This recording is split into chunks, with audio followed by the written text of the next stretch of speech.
Hello and welcome to the Greenway Outdoors podcast. My name's Kyle. I'm AJ. I'm Jeff. I'm Ryan. And just forgettable. What? I'm just kidding. I don't know. We haven't done a podcast. We're rusty. We keep having guests on, so the environment is just different. Not that we're any more mature. It's just us this time. How exciting. But what I'm wearing is pretty cool because this is the new Greenway Outdoors Greenway Safaris hat available at thegreenwayoutdoors.com now. Our website is up. You can see our web store. We've got tons of new hats.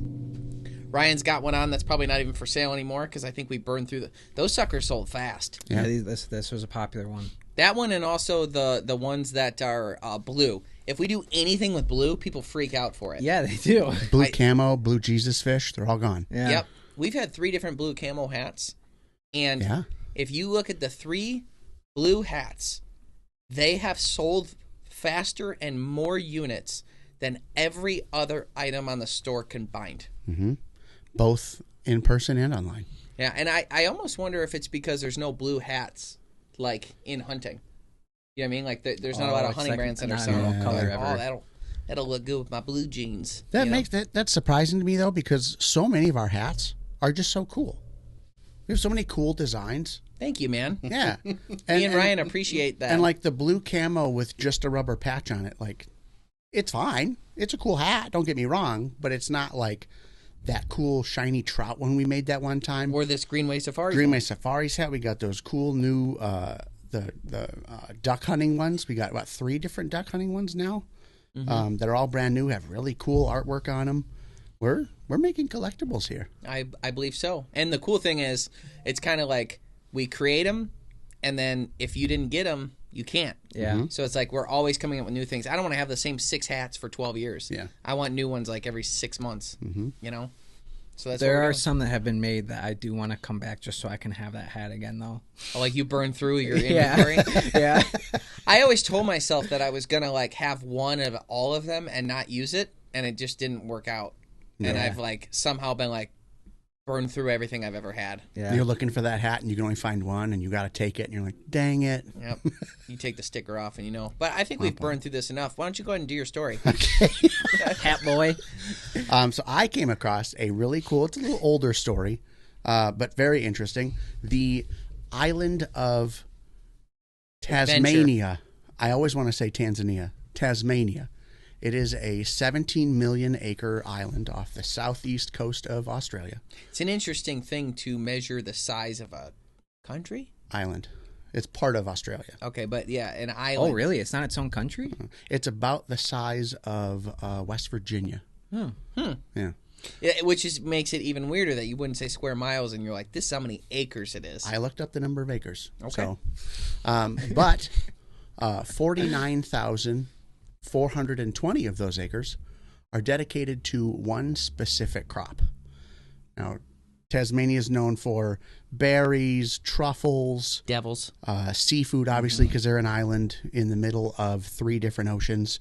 They've got Indian Ocean on the east side, Pacific Ocean on the west side, and the Southern Ocean on the south side, which I didn't know Southern Ocean was a thing until today. I didn't know that either. There you go. So no one take that. A lot of different products. However, 49,000 of those acres are dedicated to opium poppies. Nice. They provide 50% of the world's morphine and opium derivative products. What about poppy seed bagels? Maybe they... No. Okay. Well, maybe. I'm actually not sure. But around 2008, 2009, they started having a huge rash of crop circles. When you think crop circles, aliens. Crop circles are perfect circles. They're intricate designs. They're symmetrical. Perfectly bent. You go in and none of the stalks of whatever it is are broken. They're just lightly bent over. Well, these ones were maybe a little oblong, maybe not symmetrical. Maybe some of them were ovals. Some of them just had like this weird shape to them. And people joked that they were aliens making crop circles, but they were also getting some of the opium. So they were a little high while they were making these crop circles. What a claim. So they're confused why this is happening. There's several different farmers that are all talking about this.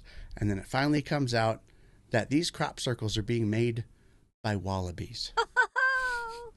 Which is wallabies. The kangaroos younger cousin, I guess. They're or like the smaller little cousin. round fat ones, right? Yeah. I actually looked. I tried to get one as a pet in like 2016 because I was in. I remember him talking. About I was this. in Royal Oak. There was like the little downtown area there, and there's just a guy walking down the street with a wallaby as though it's like a dog. He's got it on a leash. It's hopping You're at Fifth around. Ave. It has an altercation with a guy who attempted to come up and pet it, so he picked it up and carried it home. Like, yeah, right. So it behaves just like a dog. Mm-hmm. You can feed it dog food. It goes outside and goes to the bathroom just like dogs do. You just got to train it just like you would a dog. That's kind Wild. of crazy, actually. The only thing that's different is you have to teach it not to kick box. What is Because that? they'll like get back on their tail and kick. Like that's their defense Oh, mechanism. kickbox. Yeah. They're little kickboxers. That's funny. Wait, they can stand on their tail. They a they can spring? lean back on it like a tripod and then kick. Okay. But anyway, so they found that these things were getting into the opium fields and then just eating some of the opium, getting high, and then once they were high, they're like, don't know what to do, and they're start just going in circles, and they're high, so it's not a perfect circle. I thought they were perfectly. No, Like no, crop circles. it's just an animal kind of Okay. going in a circle. Now it's making sense. But it went on for a couple years before they finally realized that it was wallabies just hopping around in circles. High out of their mind. High as Can a you get kite. high off of just the plant? Yeah. Or does it have to be processed first? I don't know. Yeah. Really? No, there's I don't know if it's an actual old-timey medicine, but I know that in Game of Thrones, a medicine was milk of the poppy, Yeah. which I think is an old-timey thing, and that was just, they basically got you high so that you hopefully felt less pain. But that's also the main ingredient in morphine and a lot of other, like all the opium derivative medicines that are all painkillers are made from opium poppies. Right. I just didn't know if you could you go like eat the flour, the Yeah. stuff inside, and That's the where milk. that's where the good stuff is. I know like pilots and stuff aren't supposed to eat like poppy seeds before drug tests and stuff. That's 'cause wild. it can like pop up on the drug test. Yeah, You're really not supposed to for any kind of drug test, Yeah. like poppy seed bagels. That's crazy. Because Yeah. it's what? Also, what I never liked poppy seed bagels or muffins or anything. I'm like, this Yeah. is a stupid ingredient. You had to Really? pair it with I you had to liked it. pair it Yeah, with they're lemon. all right. What is the flavor? Yeah. Lemon poppy seed, then it was good. If it's Yeah, just but poppy then seed, it's lemon. That's true. That's That what is I'm true. saying. Is like I was always like, Maybe it's a texture Maybe thing. it's like a texture, or maybe it adds a little bit of bitter. yeah. Or how about sprinkles? Bitter. How about sprinkles? You I wanna get want me to eat sprinkles some, on put my sprinkles- bagel, dang it. Sprinkles are just as ridiculous. Not if you get candy ones. We've had, Almost. Tim Hortons uses candy sprinkles. It- But if because I learned this lesson, what you're preaching about. It was after a T-ball game. We went to Shakers, and I was like, "Hey, can I get like a cup of sprinkles in addition to like my ice cream thing?" So they put some in a cup, Jeez. and I was like, I thought it was the funniest thing. I was like, Eating "Look them at like me, I'm nerds. eating sprinkles. I'm crazy." Sprinkle boy. And I like ate like a mouthful boy. of them, and I realized quickly, I'm like, these are terrible. It's just wax. Yeah. Like it was like a waxy hot. Like it's not. It's only texture. Yeah. So I like spit them out. I was like, this is disgusting. And then I like wrote off sprinkles for years. And then I ate a donut that had candy sprinkles. So I like pulled the sprinkles away and only ate the sprinkles to see what they were like, and they were amazing. Tim Hortons uses them. So There's sugar in them, so they're Not good. wax. Yeah, no, so I learned your thing. Like I was like, what the hell? Yeah, I mean, the amount of even sugar sprinkles you'd have to eat for it to affect the flavor, you'd have to go to a ice cream store and get a bowl of it and eat it. We're all just having a good Shakers. time. You know what your story reminds me of, though? yeah. It reminds me of when we went to Jenks Pheasant Farm and we were doing the raccoon episode back in the day, and he was talking about the fact that like there's deer hunters out there that were watching the raccoons. Oh, and yeah. the raccoons were like climbing up a stalk of corn, knocking it down, crawling up, and they were doing it for fun. They weren't eating it. Yeah, it's like when you get a dog and it runs up to you and you like throw it into like a beanbag chair or whatever, and then and then comes back and you do it again, and then it comes back and you do it again. But there's just raccoons playing with themselves. I thought you were going to say his story reminds you of Jenks because that's where we raccoon hunted. And raccoons remind you of stories where you were told not the truth. and he doesn't tell the truth, and the story that you were told not the truth on, or maybe it was you, was like they have like a totem pole inside the tree. We believed that for years. I found I've told this story a couple times on the podcast, but the orange raccoon that I found, and they said, someone told me, yeah, it's because that one's at the bottom of the dead tree they all live in for the winter, and they all pee, and the pee changes the color of the bottom, which is just false. And I told people that for 10 years, maybe. And I'll tell you, like, raccoon piss does not taste good either. So I feel bad for those raccoons at the bottom. Yeah, well, the good thing is it's not real. It's the same as the inside of a bullfrog. What was it your dad said? Yeah, my dad told me that the bullfrog, he's like, if you look, because I actually got tadpoles from Mr. Shader, and then it was come up 3 times in the last 2 weeks for no reason. Why? He's a teacher that wasn't even our teacher, that was like in 6th or 7th grade. Yeah, like he was. He was in the. I don't. He was in know. the tadpole exchange market with kids. He was one of those teachers that like no one we knew had him, so we knew he existed and he interacted with the students, but I couldn't tell you what he taught. But didn't he help with the robotics thing? No. He helped with something with your dad, I thought. Well, regardless, Mr. Shader was a teacher, anyhow, I acquired tadpoles from him, but I couldn't tell you what the algorithm was to get me there. But anyhow, I brought him home and I put him in like a classic glass fishbowl. Nice. And then they started I got to see him punch through an arm and stuff. Nice. And it was cool. It was a wonderful experience as a kid. And then I raised him into frogs, and then I like built an ecosystem in like a old aquarium for him and stuff. And it was funny because it was like one of those pets that it was like, as soon as it's a frog, it's getting out of the house. You can't have a tadpole. I got the tadpole. Okay, once it starts turning into a frog, you can't keep it. And then I kept it. But then I remember one night I was going to bed and I was like gagging. I'm like, man, this room reeks. Oh, and like no. one of them got he smashed himself up underneath the rock somehow because I made like a simulation of like what you'd see in Lion King with Pride Rock. I made that with like these rocks that I found where it was like this cool. and stuff. That's fun. But he like fell on him. Oh yeah, it's from what I gathered. Set a trap, and he was like rotting in there. And it was like we had come back from like a weekend or whatever, and it was like my whole room would like hit you. Which reminds I assumed you were gonna say that Laurel somehow let one out. No, she murdered Rex. But the eyes. So my dad told me, he's like, yeah, you look. He's like, you can keep them if you want, but you might want to harvest them. And I'm like, what are you talking about? Like, they're my pets, and I grew them. And he's like, yeah. He's like, you see the ring around their eyes, how it's gold? That's 24 karat gold. God. So people like, I'm like, well, why do people just not kill all the frogs? He's like, well, it would take so many frogs to get enough to even get $1, because it's real thin. But if you want to, you can do it. But he was like, I think he would have stopped me. Yeah. But it was like his pitch was like trying to tell me that's what it was.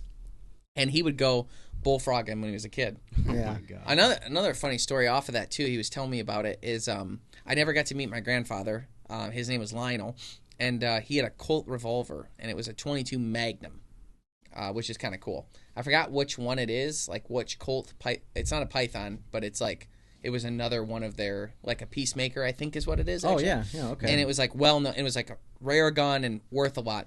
But my dad said him and his dad were out frogging at night, and they were walking through a river and it's pitch black or whatever, and I assume they had flashlights or whatever else. But then like my dad was like going under a branch, and all of a sudden his dad shot, which they weren't shooting, and he shot, and like his story is that all of a sudden like a cottonmouth landed right next to him, water moccasin landed right next to him, right through the head. My grandpa shot him right out of the tree with a revolver. Shot the snake in the head because it was like coming down or whatever, and he was scared it was going to grab my dad. Where was this? I think probably Kentucky. He lived so many different places. Oh, really? Yeah, my I dad. didn't know that. My dad had lived in maybe 10 different places as a kid. I was gonna say, if he grew up in Michigan, yeah, Did he go to I got bad Lamphere? news. eventually, but that was where they ended up. But he traveled so much that he like never lived in the same place for very long. I did not know that. As a kid, it was like 6 months was a long time for him. Wow. Yeah, because his dad traveled for work.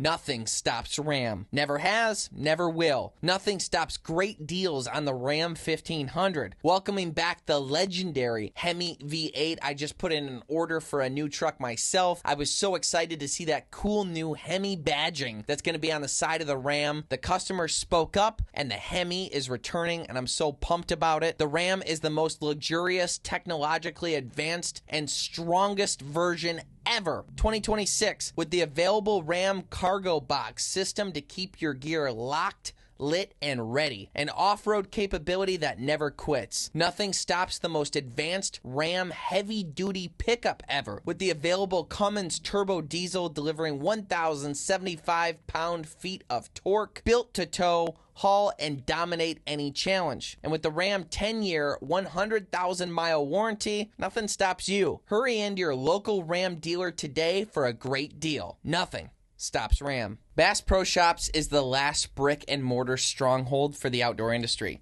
In the last 5 years, the Outdoor Fund has raised more than $100 million for conservation. Johnny Morris and the Bass Pro team work so hard to raise money for conservation, raise awareness about the outdoor industry. They're wonderful people, and I'm so glad to be working with them. I've been shopping there my whole life. I walk in the store, I get excited. And one of the best times of year to go is right around Christmas, because from now until December 24th, you can get a free picture with Santa Claus, and you'll get a free 4x6 photo just for stopping in and seeing us. They've got the largest selection of brands and gear for all your outdoor activities. If you can't visit the store, then visit bassproshops.com. Boss shot shells are premium grade and American made, with a direct-to-consumer model that keeps prices fair and down. Bismuth is gone. Tungsten, it's on the way out the door, so Boss went to work developing their new 100% copper loads. They're 50% harder, but they're still old gun safe. You won't have fracturing like we saw with bismuth. There's deeper penetration and tighter patterns than bismuth. They're made in America with raw materials, all sourced in America. Boss Shot Shells is the only shotgun shell we use. I'm super excited about these new copper loads. We were around and in the shop when they were developing those loads and seeing how good and how solid they are from an amazing American company. Highly recommend them. And you can buy them online. They'll be on your front step in just a couple days. Visit BossShotShells.com. Again, it's BossShotShells.com today. So, do you guys remember when we were hunting with NWTF in South Carolina? We were in Low Country.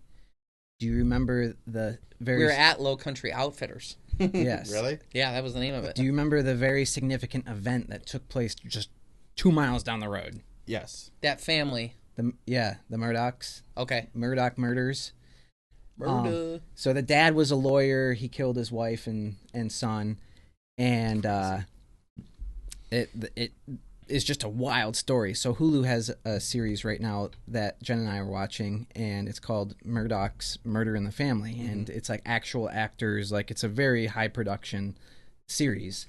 When I did Onyx, I was less than 500 yards from the house. Yeah. Like, it was something. I remember Remember? that. Yeah. Yeah. It was like that's one of the crazy. sits. yeah.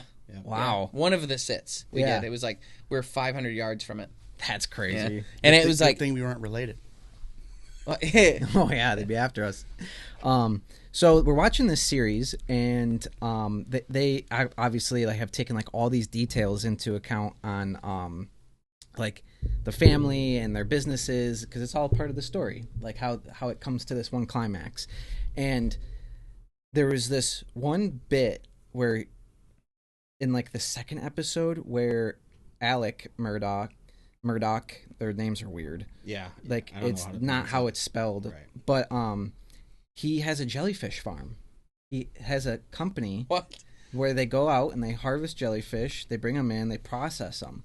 And like, I'm kind of like, you know how sometimes you watch shows and you're like on your phone a little bit, and then he's like, yeah, the jellyfish farm or jellyfish whatever. I'm like, look up, like, what? Like, I didn't know you could even eat jellyfish. Or if you And- could farm them. Well, it's not necessarily farming them. I shouldn't say farming them. It's catching them. It's Oh, like okay. almost like fishing, but they go through with nets and just catch these giant cannonball jellyfish. What was the jellyfish Pokemon? Tentacool Thank you. Nice, Jeff. and Tentacruel. Yep. I think that's a sign of like light autism to be able to remember that this many years later. 2 of 150 things that was the height of popularity when we were 10. No. No, he's good. He did remember there was 152. Yeah. You're getting you tested. So pass or whatever. So he has this jellyfish catching facility. They process them and then they ship them to, as it turns out, to Southeast Asia. I guess it's popular there. We don't eat any here really, but we ship them out. What do you eat? Well, that's the weird process. It's let's see. I have a list of facts here. What you eat is right. They're 97% water. Right. Yeah, that's how it's like. So that's like their soup too, though. That's how you make it. You know. Yeah, it is. You guys take me to Sagano's and the soup is water. Squid base. I'm on to you. That's how you make jelly, stupid. Yeah. You ever had a sandwich? It's gonna be jellyfish spread. So a cannonball jellyfish is between 20 to 35 calories. They're 97% water. They have 3 to 5 grams of protein, mostly collagen, which is interesting. Good for your skin. The minerals are magnesium, calcium, iodine, and zinc. I thought collagen came from like bones. I think cartilage and skin.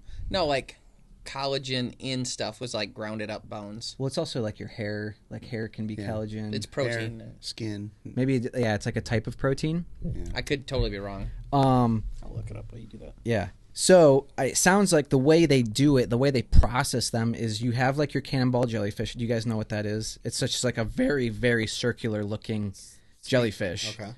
And it's got like little tentacles that hang out the bottom. Right. They do not sting. And did you find it? Mm-hmm. Yeah, so collagen can be made from bones, as bones, skin, and connective tissues from animals like cows, pigs, and fish are common sources for both naturally occurring collagen and collagen supplements. The collagen is extracted from these animal parts and then processed to create products like powders or supplements. Nice. So I'm a little impressed with myself for knowing that. Good job. So the cannonball jellyfish, it's got little tentacles that stick out the bottom, and it sounds like you scoop those out of the bell, which would be like the head of the jellyfish, and then they treat it with like a massive amount of salt. Like they bury them in salt, and also they called it alum. It's like ALUM, which is aluminum. And That's then how they say aluminium aluminium. Yeah. Which is like we're the outliers on that because we say aluminum, and the whole world says aluminium. Oh wow. They were saying in Africa. Every other element like that ends in not Oh, that's a good point. So they'll Another score for the test there. So they'll put it in the sodium or the salt and then the aluminum. They'll clean it and rinse it, and it's also dehydrated at this point. And then it sounds like they'll ship it and then rehydrate it and then chop it up, and it's like a crunchy. It's like a chewy noodle almost. Yeah. Mom, nobody knows how to rehydrate a pizza like you. Well, yeah. Who's gonna eat all that? That's from Back to the Future. That's so crazy. right? Yeah. To dehydrate something that's 97% water. Well, I don't think it's like dehydrated. I think it's like raisin dehydrated. I bet that would. Oh, okay. I bet Just that would for be preservation. like me the out ramen in the stuff. cold. You know what I'm saying? Yeah. Not fully, you know, but mostly. Yeah. I don't know. So the cool thing about it that made me highly interested in it is it says it will take on whatever flavor you season it with. Like, so whatever sauce you put on it, that's like, it becomes like a medium for that to get to your mouth. It just has a strange texture. It's like every other noodle. No, so the tuna is the ocean's answer for steak, and the jellyfish is the ocean's answer for the potato. Yeah, it sounds like it. And the argument I heard is like, you eat oysters, you'll eat octopus, like you'll eat all these other strange critters. It's kind of its own thing, just like that, but it just takes on the flavor of whatever it is. Do they tend to go? So what do they typically flavor it with? Is it like, oh, you got to try the watermelon or the bubble gum, or is it like I'm sure it's soy. This one tastes like soy, like everything else? Yeah, here's soy sauce. Ginger and soy, you're so original. Yeah. It'd be interesting to do teriyaki jellyfish, right? Yeah. So I'm pitching. Or watermelon and bubble gum. We could try that too. Consider cotton candy. Well, before we go do this, we'll go to the store and we'll go to the snow cone section of the store. Get some syrups. Get the syrups, and then we'll get some teriyaki and we'll try it all. So I'm pitching that we go to South Carolina or Georgia. How much is this guy making?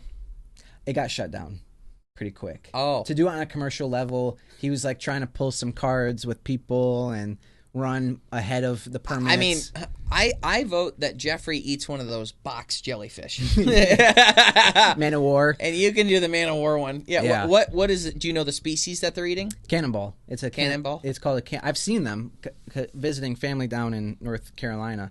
He travels. No, they just wash up on shore there. Yeah. Like they're everywhere. And do you know what kind we got stung with? I think those were the Man of War. Were they? The Portuguese, yeah. Ah. The ones we got stung with? Yeah. That we were fighting each other with?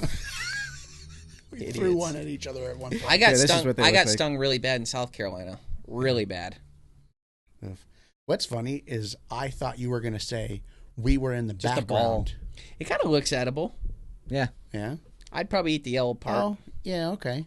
That doesn't look like 97% water. I assume it's transparent. No, I've picked them up. They're just a jelly sack. That's it.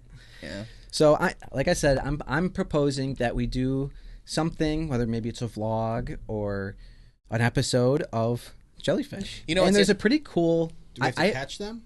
Like, I think you just use a net and just bloop. No, you actually call them in. Yeah. The old jellyfish call. Yeah. It's the same one as. No, give them that. What's funny is I thought that you were going to say while watching that documentary, we were like off in the distance in the background or something, and you like saw us. They caught us on some of the security we cameras. We drove by. It had already happened. That's a dumb idea.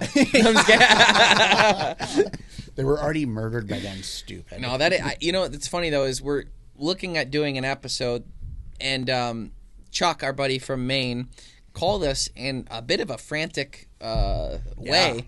He's like, "Hey, man, so listen to what's going on.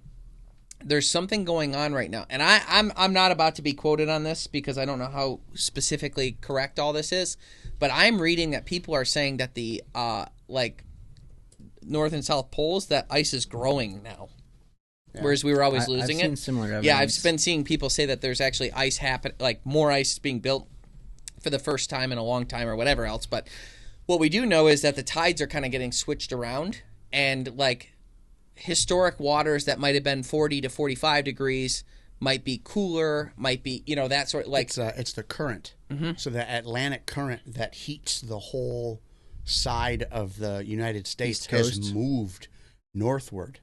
So interesting. Where it would normally be a particular temperature, like in around the Maryland area, that area is now up in Maine. So like we're talking multiple states worth of movement.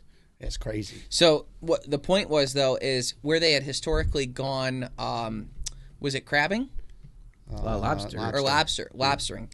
Is now they're moving all the way up to Maine to do it in those waters. So like this year will be the first year that fishermen in Maine will be targeting this lobster in these waters. Historically, they've been much further south. Mm-hmm. So because of that, like they'll be fishing in waters that they've never fished before for lobster. That's pretty cool. And what's interesting too is our buddy Darren Howard from the tuna episode that we filmed for History Channel, and Real Respect Charter's greatest guy in the world. When we were talking to him this year, the guys in Gloucester, Massachusetts, nobody caught any tuna. Like nobody caught tuna, and because nobody caught tuna, it was like it really crushed them economically.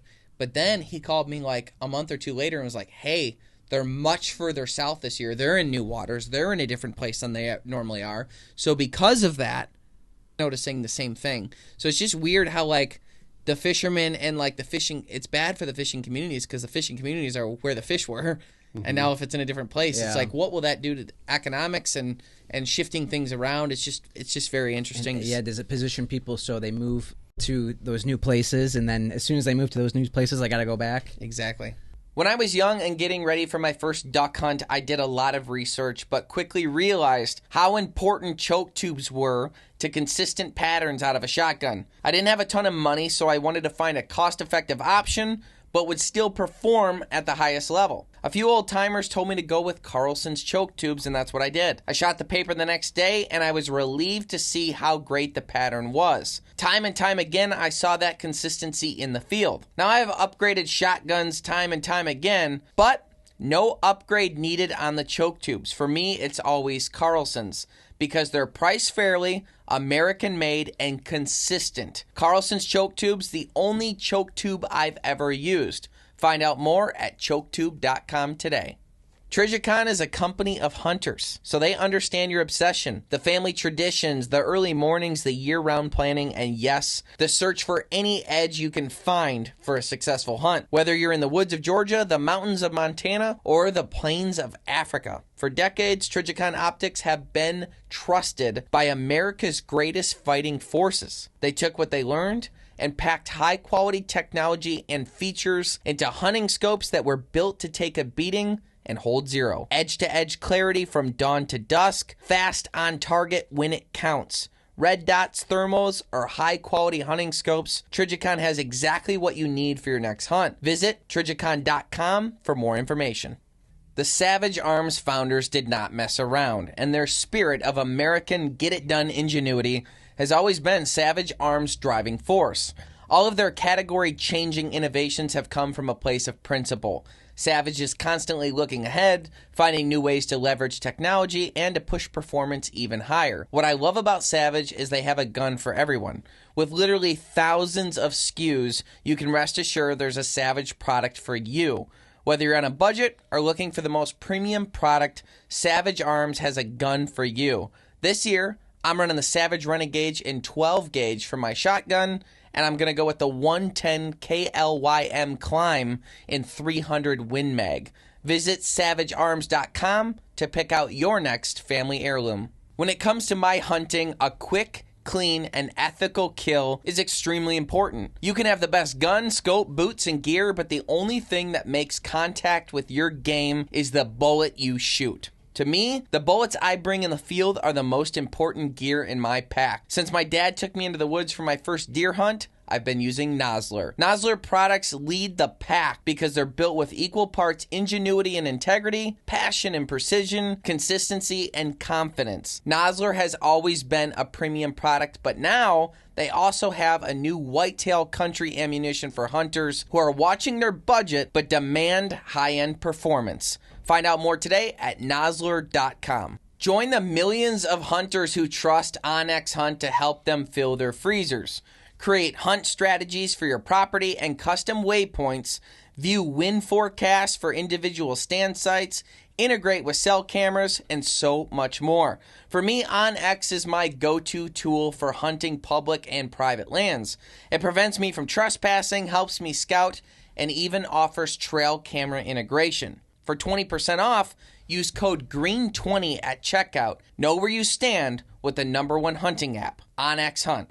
Joy and Blokes were created to disrupt the outdated one-size-fits-all approach to hormone and preventative care. Joy and Blokes carry all kinds of products from TRT, GLP-1, smart supplements designed specifically for you and your blood work results. The process to getting optimized begins with blood work and a consultation, which now you can get 50% off your initial lab work and 15% off products using code THEGREENWAY at joyandblokes.com today. That's JOI and BLOKES.com today. Ego Fishing has one mission: provide the savvy angler with the most advanced, innovative, and tactical-driven fishing gear on the water. The Ego S2 Slider landing net system features cutting-edge handle extension technology for total control during fish landing. With a simple push or pull, anglers can adjust the handle length in real time. Its modular design allows for quick handle removal, easy storage, and accessory swaps. Available in 4 hoop sizes, 3 handle lengths, and multiple attachments, it's a game changer in sport fishing nets. Eagle makes all kinds of extremely high quality and innovative fishing products. I don't hit the water without them. To find out more, visit eaglefishing.com today. I've got a topic that's a little bit random, but I think it's actually worth talking about. So we've got some buddies in Ohio that own a guide service called Flyway Outdoors. And I'm going to read you their Facebook post because I think it's worth talking about. And they said, as of immediately, our new policy is as follows. If blood is drawn and deer is not recovered, the hunt is over unless the hunter pays $500 to continue to hunt. This policy may seem extreme, but this is in an effort to encourage your hunters to take their time and take a good shot for a clean, ethical kill. Thank you for understanding. So there's 60 comments on this thing, okay? And what's interesting to me is, and this is like, I think it's kind of funny. There's 2 sides. I feel like a lot of the guide services and people that are supporting them are kind of saying something like, yeah, like you have to do that. Like you can't just shoot an animal. Like that animal's either going to die or be injured or die eventually, or you're at least going to hurt its lifespan, or maybe not, but probably, right? And he's saying if blood's drawn. So he's not like if you fling an arrow and miss, like it is what it is. Like people hit branches, people hit this. But if you gut shot something or liver shot something or whatever it might be, then you have to pay a fee. Now, the $500 fee isn't meant as like a penalty. The $500 fee is like another animal.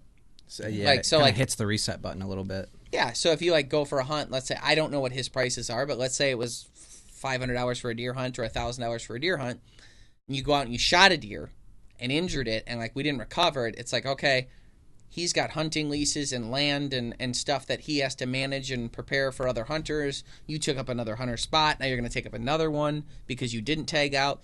It's like, it makes sense to me that you would charge him the $500 to do so. Yeah, his job is to put you in front of an animal. Your job is to take it. If you messed up your job and he has to do his job again, you're going to have to pay him. Right. And most of the guys in there jumped in and was like, yeah, that's our policy. It always has been. Yeah. Of course that's the policy. So, like, the people, though, is really, and I'm not trying to be mean, but, like, the people that were like, you're trying to take advantage of people, you're always pinching people for more money, you're always blah, blah, blah, blah, like, their grammar and spelling is the worst I have ever seen. Oh, no. I mean, it is rough beyond rough. So it was kind of funny is, like, the people that disagree with that are, like, the ones who can't spell. They don't even know that there's 3 different theirs. Like, there's a weird association between intelligence and perception. Yeah. They're using the letter U. Yeah. Oh, yeah, for sure. But that said, so I was kind of breaking it down. It got me thinking. And I said, well, should that be law then? Like, for instance, if you went out and I'm not, let's say an imaginary person because I'm not putting anything on anybody here. Let's say Jilly Bob. Oh, I love Jilly Bob. Yeah, Jilly Bob. It's not a boy, not a girl. Okay. Right. It's a they. One of those. So Jilly Bob goes out and shoots at a doe. Whap! Hits the front shoulder, sees the arrow as she's running away, breaks off on a tree. She keeps going, and you see a little bit of blood, but not much, and you know she's probably alive. Jilly Bob only bought one tag, one doe tag this year. Should it be illegal for Jilly Bob to go back up at the tree and try and harvest a deer? Like, should it be a legal issue? Anyone can pitch in. I'll give you my thought, but anyone who wants to pitch in can.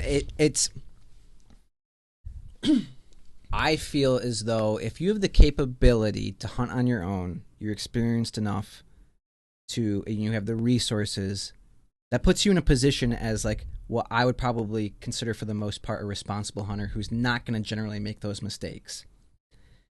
If you're going with a guide, you probably, not always, don't have the resources or the experience to be the hunter that's not going to be those mistakes necessarily. Not always. This is a generalization. I think it should be up to those guides to make that law for themselves. Make it like if it was like a social norm that you're going to pay more if you screw up like that. If the government's involved, I just feel like it gets into really scary gray territory where if they want to get you, they will. What do you think, Jeff? what I've been thinking about most of the time since you started this story is all of the serious comments that we're going to get. They're like, no. Jilly Bob should for sure get to go get another and how many different ways they're going to spell Jilly Bob. But no, I agree. I think that for the most part, as a hunter, it's your responsibility. But if you hire a guide to take you out, you could argue that there's some, I don't want to say like transfer of responsibility, but as a guide, you are partially responsible for what happens in this hunt. But it should be up to you to decide that. So that way we're not deciding for everyone based on some idiots who go with a guide that make hunting worse for everyone now because now there's more rules and blah, blah, blah, blah, blah. I will note one of the comments that Chris made in there was like fighting back against some of the people that were giving him crap was like, listen, when people start, they see their the archery commercials for their bow that say it's good out to 80 yards and they start popping 80 and 90 yard shots. Like, no. That's irresponsible. Yeah, it's irresponsible. So what he's trying to do is stop that. That's what he's running into. It's not like the kid that was back a little bit on a shot. It was like the people popping shots like they're pin cushions at 90 yards. Right. That's the real issue. So there's like this thought process amongst a group of hunters where it's like, yeah, my truck says it will go up to 9,000 RPM, so I'm going to run it at 9,000. Clearly, you've never ran a mud motor with me in the swamps, but yeah. So for my thought process on this, as I took a step back and thought about it, is I don't like unenforceable laws, and I think this is an unenforceable law. Sure. How would anyone, unless you're monitoring every hunter ever, how would you ever know if that was the case? So the other thing is our deer population is so incredibly high that just doesn't seem to make sense to me. Thirdly, people, I have had plenty of accounts of people telling me what they thought happened on a hunt, and I happen to have a camera crew with me at all times, and then you look back and you're like, that's not what the animal did, or it's not even kind of what happened. You thought happened isn't what happened. What you thought you shot at wasn't what it was. These things happen all the time, and I'll interact with someone who's like, it's like when Andy got ran over by the rhino. Everyone was saying what happened. And then when we reviewed the footage, nobody said what they thought they said. Nobody heard what they thought they heard. It just wasn't, that's not how it happened. It was crazy. Which is terrifying because how often does this happen in a criminal case where it's like, yeah, I saw this happen. No, you didn't. That dude wasn't even there. You just pinned this person and that's not what happened. First-hand accounts are not always right. And it's I've seen that a million times. So for those reasons, because it's unenforceable, because there's so many deer as it is, and because accidents happen, I think that that's not a good idea for it to be a law. However, I respect Chris's decision to be like, listen, we're taking close, ethical shots to guarantee kills because he's managing his own property. So to me, I think it should be up to the guide to manage that accordingly. I think he should warn people ahead of time. But as far as getting the state involved, I think that's the last thing you should do. Yeah. And it also puts, if it did become law, it puts people in a position where it's you're almost forcing the hand of people thinking about making themselves a criminal. Mm-hmm. Where it's okay, this is a law. No one saw it happen. It wasn't like this when I was a kid. I could go shoot another deer. Mm-hmm. Okay, I'm going to go shoot another deer. Right. And now all of a sudden they're criminal. Right. That. I think that's a poor place to put people. Now, what's interesting though is that this has happened and has been enforced before. And the truth is, if I asked everyone here, do you think there are any states, and if there are, name them, that you think if you went and shot at the animal, and maybe let's say you shot at an animal, let's say you were bear hunting, you shot an arrow, and you happened to be filming it, and you saw the arrow hit the bear, but hit a rib just perfectly that it pushed the arrow straight into the ground. So without a shadow of a doubt, it did not penetrate the bear. Bear runs off, you look for 3 days and can't find blood at all. Do you think then you should be able to go and hunt another bear? Yeah. Sure. The answer is of course. Yeah. Yeah. Now, what if I told you that there's a state where somebody did exactly that and they got prosecuted to the fullest extent of the law and got called a poacher for the rest of their life? I would believe you because of the buildup. Yeah.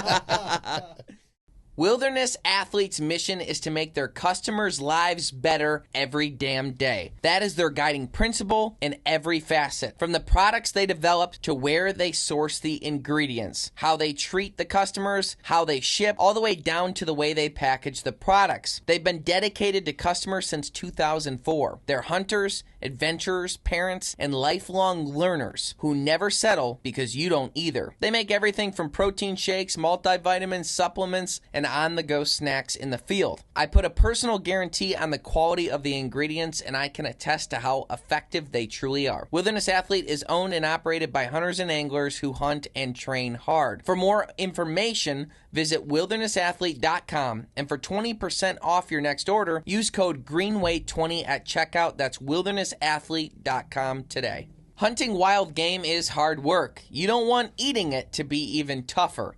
I'm always looking for a sure thing when I prepare my wild game, and that's why I choose Rufus Teague barbecue products. They have a huge collection of seasoning and sauces that will make your wild game incredible. I use the chicken rub on birds, I use the meat rub on venison, and I use the sauces for that perfect pulled goose recipe. They also make an assortment of extremely tasty snacks to take into the field with you. I recommend the honey roasted barbecue almonds, Rufus Teague barbecue. Make wild game gooder. For more information, visit rufusteague.com today. Dependability is what I look for in equipment, and once I find it, heck, I'm a customer for life. That's been my experience with LEM game processing equipment. For generations, LEM Products has been the trusted leader in meat and game processing, with a journey that began in a garage that has now grown into a legacy of innovation and quality. From humble beginnings, the dream was simple: create reliable, high-performance equipment that empowers people to process, prepare, and preserve food with confidence. Today, that dream continues to thrive. At LEM, they believe the journey of home processing is both rewarding and empowering. I know I feel that way when I go out and harvest a deer or ducks or fish, and I come home and use my LEM game processing equipment to process that meat, put it in the freezer, and have it ready for my family year-round. To find out more and how you can use these products to process your wild game, visit lemproducts.com for more information. I love the flexibility and excitement of using a climbing tree stand during deer season, but when my life is on the line and I'm trusting my climbing tree stand, I always trust Summit tree stands. I've now owned 3, and I've never had them let me down. Summit tree stands are carefully engineered to be the most silent, secure, comfortable, and concealed hunting tree stands on the market. From versatile climbing stands to adaptable hang-ons, all of Summit's tree stands are built to last. Now that's why you will receive a 5-year warranty with any aluminum climbing tree stand in the Summit lineup. All Summit stands are designed and engineered to meet or exceed the ASTM industry standards, recognized by the Tree Stand Manufacturers Association. Here at Summit, we know what it takes to make quality products. We don't just build them, we use them. And we don't build stands that we think will work. We build stands that we know will work. For 15% off, use code GREENWAY15 at checkout at summittreestands.com. Now imagine that. That entire story I just told you. Someone shot a bear with an arrow. They had it filmed. It hit the rib and bounced straight down into the ground. No blood, no dead animal. Ran off completely fine. Okay? Then they went out, found another bear, shot that bear perfectly, harvested it, celebrated it, took it home and edited it, and then put it on national television. Because who in their right mind would think that they did anything wrong? That person was Ted Nugent. And that, my friends, is why people have the nerve to call him a poacher. That's the story. So in Alaska, he was hunting on Prince of Wales Island with his son Toby. He shot a bear, hit the rib, went straight into the ground, did not kill the bear, no blood, no issues. Bear went away. They still looked for 3 days to be safe. And then even to just hope to get that same bear too. And then finally we're like, okay, hunted another bear. They're like, we didn't kill anything. Everything's good. And like anybody in their right mind would have continued to hunt. And also, anybody in their right mind would have thought the law allowed them to. But, Right. so anyhow, the state of Alaska was like, oh, because he aired it on television. They got wind of it, obviously, and they're like, hey, that's illegal. He's like, I aired it on television. Clearly, I didn't think I did something wrong. If I, like, broke the law, I'm not going to air it on TV. Like, I didn't know that was a law. Ignorance is never, okay. But nobody thinks that's a law. And the judge in the courtroom said, I've never even heard of this law. And no one's ever been prosecuted of it, ever. So this is a real thing in Alaska? In Alaska at that time, they switched the rule, and he was unaware of the rule switch. So because of that, he's like, Yikes. he gets the book thrown at him. But the state of Alaska was like, we're not even going to prosecute you because, like, it's an honest mistake. Could have happened to anybody. Blah, blah, blah, blah. We can just use it as, like, a way to tell people not to do it. But then people got it in their mind that, and I'm not going to get into the politics of it, but there was Ted Nugent's on one side. Yeah. The other side was like, get him. Yeah. And they went after him like crazy. Yeah. Threatened him with all kinds of fines and felonies, going still after his Alaska? family. Oh, yeah. Oh, wow. Going after his family, everything. And then they ended up going after him, and then he had to plead guilty because, like, technically, yes, but no one's ever been gone after for that law before, since. And here's the thing, too, is in that specific case, morally, he didn't do anything wrong. Right. Like, if he stood before God as the judge, which we all will, I don't think he would have gotten in trouble for that. Right. You know what I'm saying? So it's like, but they went after him because it was a political vendetta to get him.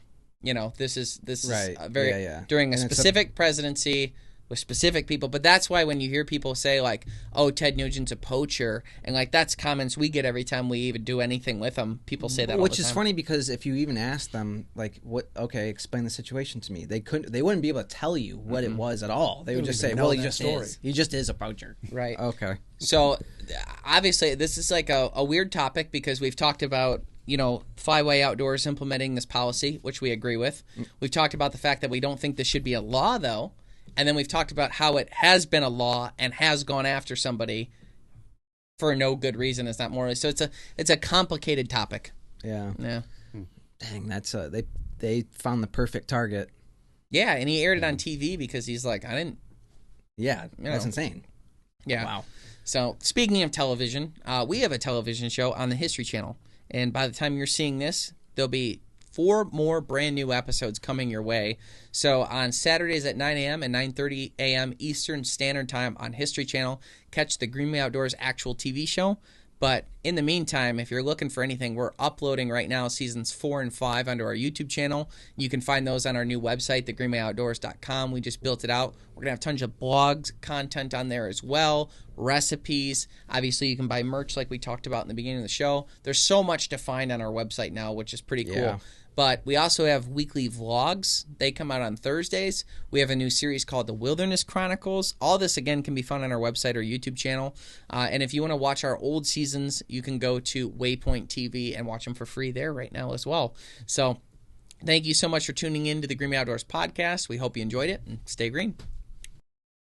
Hey guys, we hope you enjoyed this video. Thanks for watching the Greenway Outdoors YouTube channel. For more content like this, we need you to support our sponsors because they care about conservation and the Greenway Outdoors message. And today's top sponsors are Ram Trucks, Ego Fishing, Dynamo CX, and Carlson's Choke Tubes.